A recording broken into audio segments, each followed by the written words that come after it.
House Republicans hit major obstacles Thursday in their push to pass an $868 billion farm bill as conservatives threatened to derail the legislation unless leaders agreed to hold a vote on an enforcement-heavy immigration bill.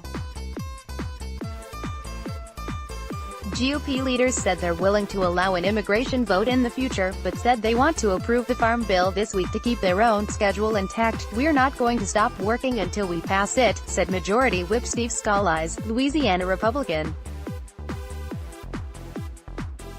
But the farm bill and the immigration fight divide the GOP, which is why conservatives believe they can use leverage in one to get concessions on the other. In this case, Rep. Mark Meadows, North Carolina Republican and chairman of the conservative House Freedom Caucus, said he has enough of his members willing to withhold support for the farm bill to sink the effort, unless they get their immigration vote.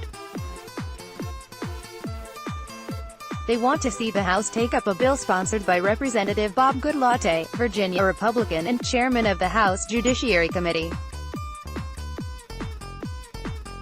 The bill would crack down on sanctuary cities and those who repeatedly cross into the U.S. illegally, would speed up deportations from the border, and would continue the Obama-era DACA program by writing it into law. Currently, deferred action for childhood arrivals is an administrative policy, and sits on shaky legal footing. They're trying to head off an effort by liberal Republicans and Democrats to pass a bill that would grant citizenship rights to Dreamers, without any of the border security or immigration policy changes President Trump wants. A petition drive on the pro-Dreamer bill is close to succeeding, but if the conservatives can first secure a vote on their enforcement-heavy alternative, they hope they would scuttle those other plans. Mr. Scalise said Republican leaders are inclined to give the conservatives their chance, even though the bill will fail. "There's a strong desire that even if the votes won't be there ultimately, to have a vote on the bill, and I think it's important we do that, and to get a date certain," he said.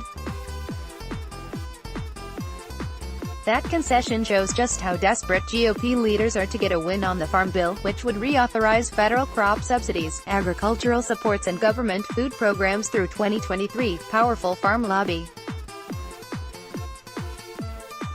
groups want the extensions, but most Democrats are withholding their votes, complaining about new work requirements for food stamp recipients, even as conservatives say they wanted to see even deeper spending cuts. Agriculture Chairman Mike Conaway did manage to beat back two poison pill amendments Thursday he said would have derailed the bill. One, pushed by Rep. Virginia Fox, North Carolina Republican, would have made changes to federal rules governing the sugar industry. The current system relies on a combination of price supports and tariffs, favored by domestic sugar producers but opposed by critics who say the policies amount to corporate welfare. Another amendment, from Rep. Tom McClintock, California Republican, would have wound down certain agriculture subsidies over the next 10 years. Mr. Conaway had said the measures would be major shocks to a struggling U.S. farm industry, and that they could upend the entire bill by causing members in agriculture-heavy districts to bolt. "Do we want to protect American farmers from unfair competition in the world, or do we not?" said Mr.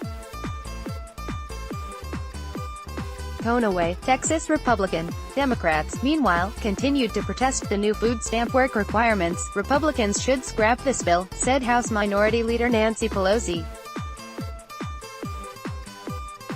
"This is ideological, but I don't know, taking food out of the mouths of babies. That, maybe, is a priority for them." The Washington Times is switching its third-party commenting system from Discuss to Spot. IM. You will need to either create an account with Spot.im or if you wish to use your Discuss account, look under the conversation for the link. Have a Discuss account? Please read our comment policy before commenting.